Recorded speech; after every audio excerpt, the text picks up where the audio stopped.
Dear student, अब तक हमने जितना भी अध्ययन किया है वह सब आंतरगणन के अंतर्गत अध्ययन किया था। अब हम जो अध्ययन करेंगे वह बाह्यगणन के अंतर्गत अध्ययन करेंगे और आंतरगणन एवं बाह्यगणन दोनों का अध्ययन करेंगे। अब देखिए, सबसे पहले हमें ये समझना है कि आंतरगणन क्या है। तो जो वैल्यू दी हुई हैं उन वैल्यू के अंतर्गत अगर आश्रित चर की वैल्यू बीच में दी हुई है तो मीन्स आंतरगणन के अंतर्गत अध्ययन करना है। अगर बाह्यगणन के अंतर्गत आएगा तो जो वैल्यू दी हुई हैं उन वैल्यू से आगे जो भी वैल्यू है उसका जो अध्ययन कराया जाएगा तो वह बाह्यगणन के अंतर्गत अध्ययन करना होता है। अब देखिए, इसे समझने से पहले अगर आप मेरे चैनल पर नए हैं तो चैनल को सब्सक्राइब करें, लाइक करें, कमेंट करें, बेल आइकन का बटन अवश्य दबाएं, साथ ही सब्सक्राइब करना ना भूलें। और देखिए, इसे मैं एक आपको न्यूमेरिकल से समझाऊंगा। दिया हुआ है कि निम्नलिखित तालिका में एक नगर की विभिन्न जनगणना अवधियों का या अवधियों की जनसंख्या दी हुई है तथा सन 2011 के लिए नगर की जनसंख्या का अनुमान लगाइए। अब देखिए, दिया क्या है, यानी वर्ष दिए हुए हैं। क्या दिया है? वर्ष। और वर्ष में दिया है इसमें 1951, 1951, 1961, 1961, 1971, 1981, 1991, 2001 और 2011। अब देखिए, हमें अध्ययन किसका करना है? 2011 का। दिया क्या है उसने? हमें जनसंख्या दी है। तो जनसंख्या देख लेते हैं, यानी जनसंख्या 1951 की जो जनसंख्या दी है उसने, वह दी है 75,401। कितनी है? 75,401। 1961 की जो जनसंख्या दी है वह है 82,984। कितनी है? 82,984। 71 की जो जनसंख्या दी है वह है 86,686। कितनी है? 86,686। 1981 की जो जनगणना दी है वह है 44,947। 44,947। 91 की जो जनगणना दी है वह है 93,091। कितनी है? 93,091। 2000 की जो जनगणना दी है वह है 1,27,327। 1,27,327। अब देखिए, निकलवाया क्या है उसने? 2011। अब देखिए, इसे सॉल्व करने से पहले मैंने पहले भी आपको बताया है कि हमें यह देखना होता है कि इसमें अंतर क्या है।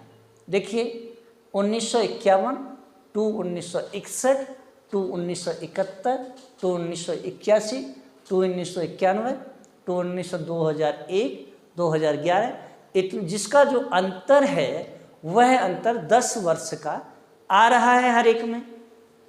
अब देखिए, ये जो दिया है ये है स्वतंत्र चर। कैसा है? स्वतंत्र चर। और स्वतंत्र चर को हम x से रिप्रेजेंट करते हैं। तो ये x0, ये x1, ये x2 और ये x3 और ये x4, ये x5 और ये दिया है x6। ओके। अब देखिए, जनसंख्या को देखते हैं। जनसंख्या में क्या है? 75,401, 82,984, यानी 75,000 से ज़्यादा 82,904, इससे आगे देखते हैं 86,686। वापस 1981 को जब हम देखते हैं तो 1981 की जो जनसंख्या दी हुई है यह 1971 के ठीक आधे के करीब है। तो मीन्स यहाँ हमें कुछ गड़बड़ मालूम पड़ती है और यही हमें कैलकुलेट भी यहाँ पहले तो यही निकलना होगा सबसे पहले 1981 की जनसंख्या वास्तविक क्या है। तो यहाँ देखते हैं, इससे आगे देखेंगे तो 93,091 मीन्स इससे आगे ये बढ़ी, बीच में कम हुई। इससे आगे देखेंगे तो ये भी बढ़ गई है, यानी इसके रेशियो में ये आगे बढ़ी। तो ये हमारी बात कुछ समझ में नहीं आ रही है, इसलिए इसको भी हमें साथ ही सॉल्व करना पड़ेगा और ये हमने प्रश्नवाचक चिन्ह लगा दिया। अब हमें 1981 की सबसे पहले जनसंख्या को काउंट करना है कि ये वास्तव में कितनी थी। जब ये एक्चुअल आ जाएगी तो ये भी एक्चुअल आ जाएगी। तो सबसे पहले हम इसे निकालेंगे। तो देखिए कैसे निकालेंगे। अब हम देखते हैं कि परतन यानी जो आश्रित चर हैं वह क्या है, y, तो y0, y1, y2, y3, y4 और ये है y5 और ये y6। ओके, अब देखिए हमें ये देखना है कि इसमें वैल्यू किसकी किसकी दी हुई है, यानी एक वैल्यू दी है, दो वैल्यू दी है, तीन वैल्यू दी है। यहाँ प्रश्नवाचक चिन्ह इसलिए लगाया है कि ये सही नहीं है, इसे हमें निकालना है। तो 1, 2, 3, 4 और 5 वैल्यू दी हैं। तो मैं जो प्रमुखांतर है, जो विस्तार विधि है, उस विस्तार विधि के अंतर्गत जो सूत्र लगाऊंगा वह कौन सा लगाऊंगा, डेल्टा 50 इजिकल टू 0, यानी y5 minus 5y1 plus 5y4 plus 10y3 minus 10y2 plus 5y1 minus y0 equal to 0। पहले मुझे ये सूत्र लगाना होगा, तो इसे सॉल्व करते हैं।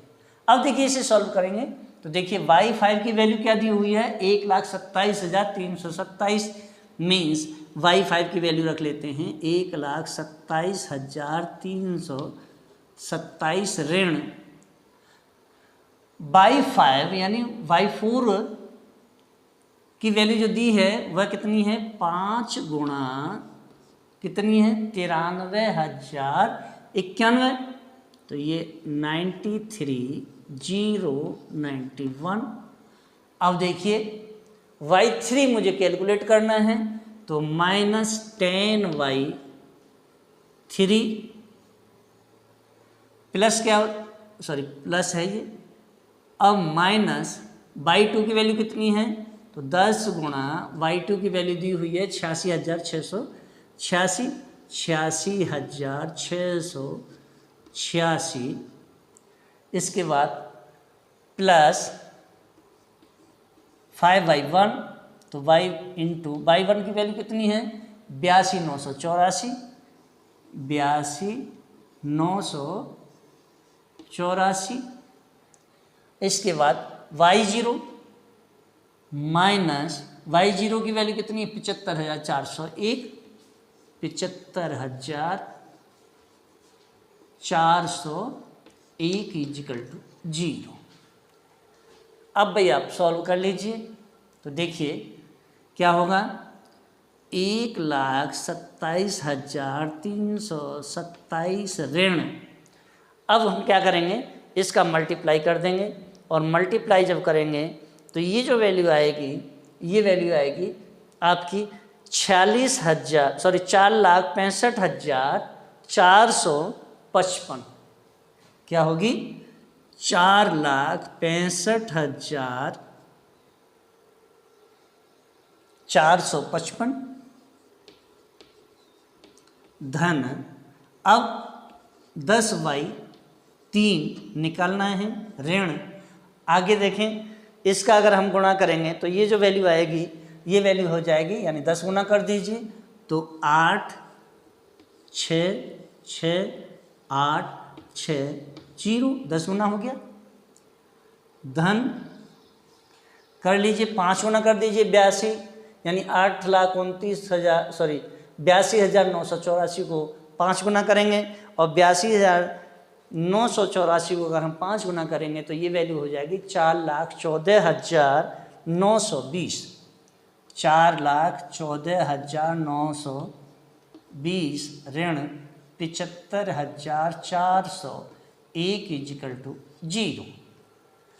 अब देखिए वापस में 10/3 यानी 10/3 को इधर लेके आ जाता हूँ तो क्या हो जाएगा 10/3 इजिकल टू क्या हो जाएगा। अब देखिए हमें प्लस प्लस वालों को जोड़ लेना है और माइनस माइनस वालों को जोड़ लेना है।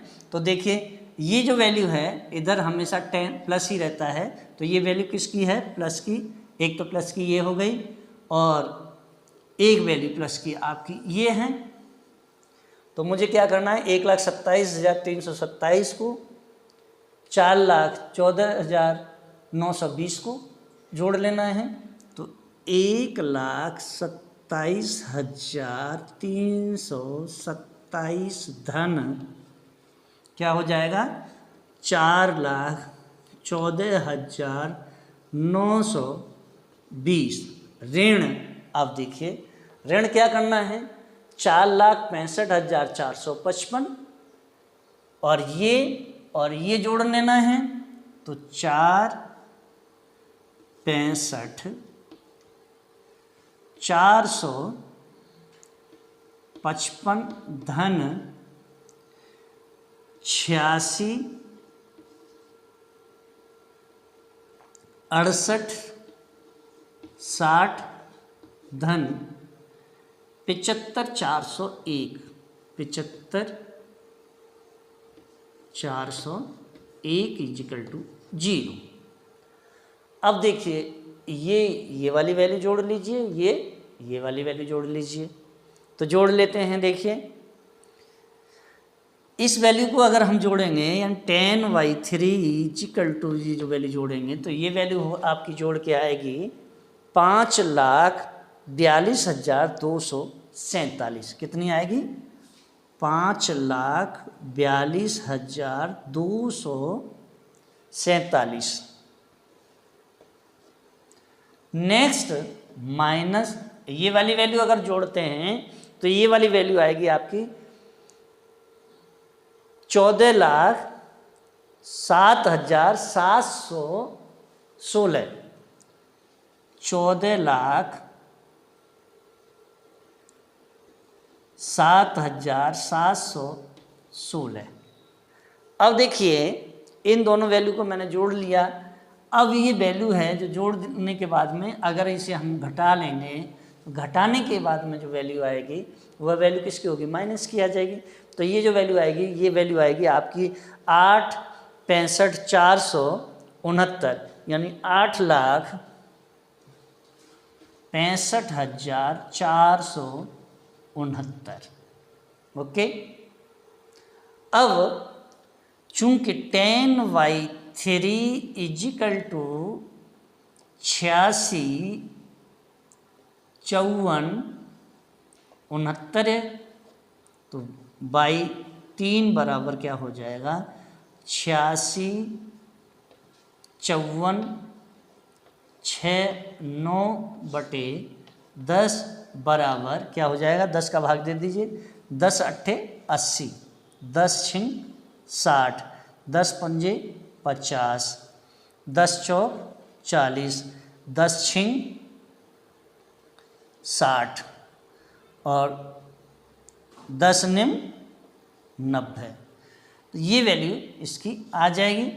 और y3 इजिकल टू जो वैल्यू है वह वैल्यू है 8 यानी 86,546 है 0.9 है। तो ये क्या है मैं इसे चूंकि 5 से अधिक है तो 5 से अधिक होने पर क्या करते हैं इसे आगे वाले में यानी पॉइंट से पीछे वाले में 1 जोड़ देते हैं। तो क्या कर देंगे y3 इजिकल टू क्या हो जाएगा 8,65,446 सॉरी 86,547 कर देंगे। तो अब देखिए बाई 3 की जो वैल्यू है वह एक्चुअल जो जनसंख्या है वो ये वाली है। अब देखिए मैं इसे यहाँ दूसरे कलर से लिख देता हूँ और दूसरे कलर से लिखने से आपको क्लियर हो जाएगा। अब देखिए यहाँ मैं इसे यानी 86,547 क्या हो गया 86,547 ये जनसंख्या वास्तविक निकल के आई है। अब देखिए ये जनसंख्या हमने निकाल ली। अब करना क्या है मुझे, ये वाली आंतरगणन तो निकाल दिया, बाह्य गणन निकालना है। और बाह्य गणन निकालने के लिए क्या करेंगे, अब देखिए बाह्य गणन निकालते हैं। तो बाह्य गणन निकाल लीजिए भाई। अब बाह्य गणन निकालने के लिए मुझे फिर से ये देखना होगा कि अब सूत्र कौन सा लगाएंगे। देखिए यहाँ जो सूत्र लगेगा अब वह सूत्र लगेगा आपका, देखिए 1 2 3 4 5 6 यानी वैल्यू अब हमारे पास 6 कैलकुलेट हैं पहले से ऑलरेडी। तो बाई 6 वाला फॉर्मूला हम लगा देंगे। प्रमुखांतर में कौन सा फॉर्मूला लगाएंगे, यानी डेल्टा 6 0 इजिकल टू 0 यानी y6 का। तो y6 इजिकल टू क्या हो जाता है, y6 minus 6y2 sorry 6y5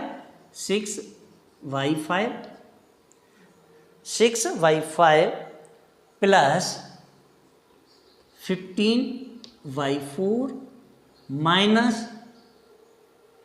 20y3 plus 15y2 minus 6y1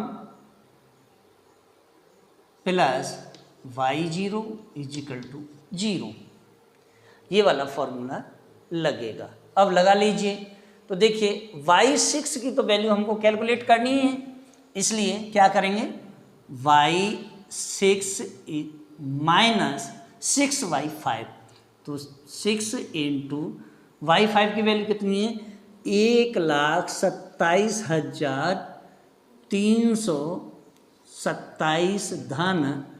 अब क्या आ जाएगा 15 गुणा y4 की वैल्यू कितनी दी है 93,091 फिर इसके बाद में ऋण 20 गुणा y3। अब y3 की वैल्यू कितनी आई 86,547 गुणा 86,547 ऋण सॉरी धन 15 गुणा y2।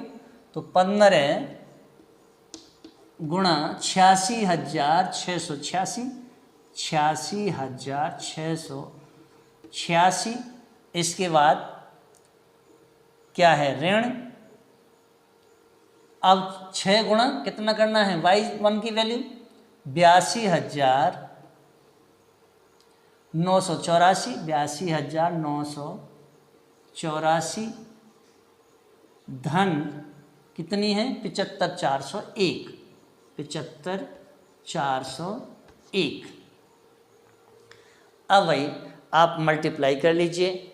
मल्टीप्लाई जब करेंगे तो ये जो मल्टीप्लाई करने के बाद में जो वैल्यू आएगी वह वैल्यू होगी देखिए y6 माइनस, अब 6 का जब इसमें गुणा करेंगे तो 6 गुणा हमको करना है तो ये आ जाएगा 7,63,962 7,63,962।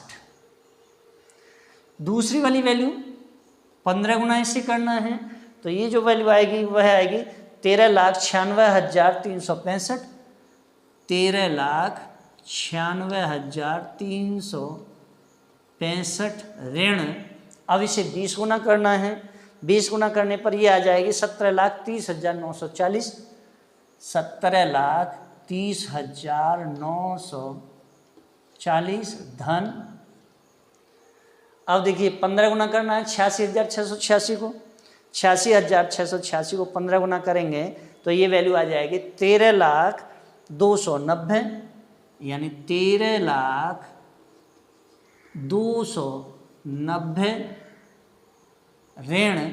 अब इसे 6 गुना कर दीजिए, जब इसे 6 गुना करेंगे तो ये आएगी 4,97,904, 4,97,904 धन 75,401।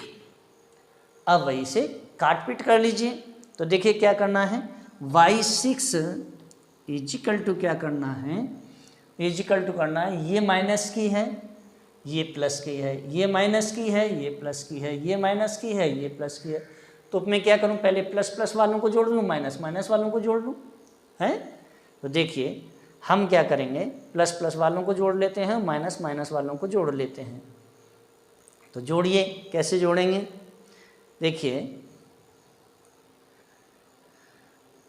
अब ये वाली जो वैल्यू है ये माइनस की है और ये माइनस की है और ये माइनस की है, ले आते हैं 7,63,962 धन 17,30,940 धन 17,30,940, ये जुड़ गया। इसके बाद में ये 4,97,904 ऋण क्या करना है, देखिए अब ऋण करना है 13,96,365, 13,96,365 धन, एक तो ये जुड़ गया, एक ये 13,00,290 धन 75,401। अब ये दोनों जोड़ लीजिए और इन्हें तीनों को जोड़ लीजिए। तो देखिए y6 इजिकल टू क्या हो जाएगा, एक वैल्यू इसमें आएगी 299, यानी 29,92,806। कौन सी वैल्यू आ जाएगी, 29 लाख, यानी 13 दूनी 26 और 7 29, ये वाली जो वैल्यू होगी, ये वैल्यू आपकी होगी 29,92,806, 29,92,806 आ जाएगी ये वाली वैल्यू। और देखिए ये वाली जो वैल्यू होगी, ये वाली वैल्यू होगी आपकी 27,72,056, 27,72,056। अब करना क्या है मुझे, ये वाली वैल्यू ज़्यादा है, ये वाली वैल्यू कम है। तो देखिए मैं क्या करूं, 2 यानी 29,92,806 ऋण 27,72,056 इजिकल टू घटा देंगे। घटाने के बाद में जो वैल्यू आएगी वो आएगी 2,20,750, 2,20,750। तो y6 इजिकल टू क्या हो जाएगा, 2,20,750। तो y6 की वैल्यू क्या हो जाएगी, 2,20,750। तो ये जो वैल्यू होगी, ये वैल्यू क्या होगी, मैं इस वैल्यू का बाहीकरण जो किया है, तो 2011 में जो जनसंख्या की जो जनसंख्या होगी वह होगी 2,20,750। अब ये मैंने बाहीकरण कर दिया है, दोनों ही मैंने अलग अलग कलर से लिखे हैं।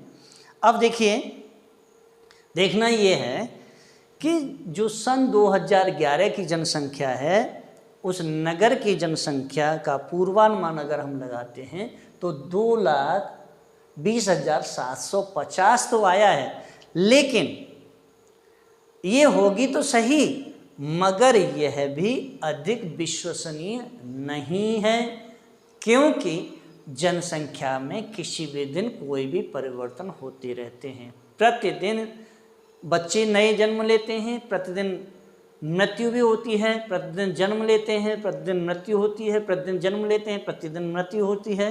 तो इस तरह से जो जनसंख्या का अनुमान लगाया है यह पूरी तरह से विश्वसनीय नहीं है। और जब विश्वसनीय नहीं है तो हालांकि हमने इसे कैलकुलेट किया है और ये कैलकुलेशन से बिल्कुल सही आया है, मगर हम ये नहीं कह सकते हैं कि नगर की जनसंख्या विश्वसनीय है या नहीं। अब देखिए आगे मैं आपके लिए जो टॉपिक लेकर के आऊँगा वह टॉपिक होगा न्यूटन की प्रगामी अंतर्विधि का। और न्यूटन की प्रगामी अंतर्विधि के अंतर्गत मैं आपको एक एक चीज़ को बिल्कुल ही क्लियर करूँगा। और इसके साथ ही अगर आपको मेरा वीडियो अच्छा लगा हो तो वीडियो को लाइक करें, शेयर करें, कमेंट करें, बेल आइकॉन का बटन अवश्य दबाएं। साथ ही अपने दोस्तों को सब्सक्राइब करना ना भूलें। धन्यवाद।